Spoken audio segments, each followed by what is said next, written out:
인도 금융당국이 북한과의 무역 거래를 강도 높게 규제하고 있는 것으로 나타났습니다. 이에 따라 인도에서는 북한의 불법 자금과 자산이 발견될 가능성이 적다는 평가도 내려졌습니다. 김시영 기자가 보도합니다. 국제자금세탁방지기구가 지난 19일 공개한 인도에 대한 자금 세탁과 테러 자금 조달 방지 상호평가 보고서입니다.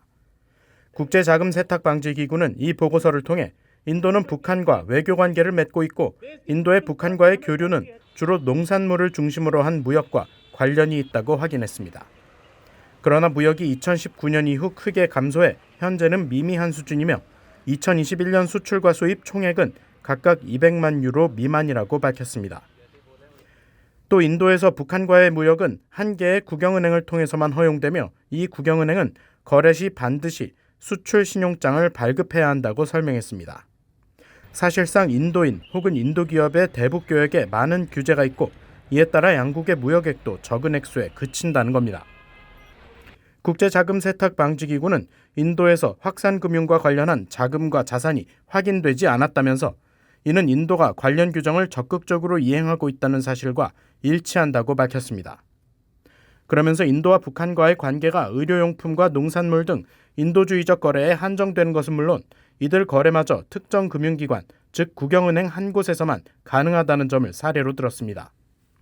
아울러 인도 당국이 이중용도 물품과 전략적 성격을 지닌 것으로 식별되는 물품이나 제재 대상 국가로 향하는 물품에 대해 강력한 규정을 적용하고 있는 것도 인도에서 불법 자금, 자산이 확인되지 않은 요인으로 제시했습니다.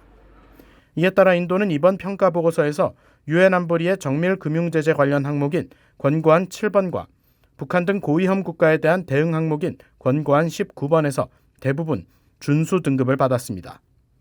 국제자금세탁방지기구는 매년 10개 안팎의 나라를 대상으로 자금 세탁과 테러 자금 조달 방지 등에 대한 이행 상황을 평가해 보고서로 공개하고 있습니다. 지난 1989년 주요 7개국 정상회의에서 금융기관을 이용한 자금 세탁에 대처하기 위해 설립된 국제자금세탁방지기구에는 현재 미국과 영국, 중국, 러시아, 한국 등 30여 개 나라가 회원국으로 참여하고 있으며 인도에 대한 국제자금세탁방지기구의 상호평가 보고서는 이번이 처음입니다.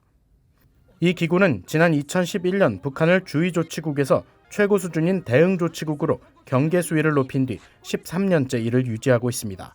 VOA 뉴스 김시영입니다.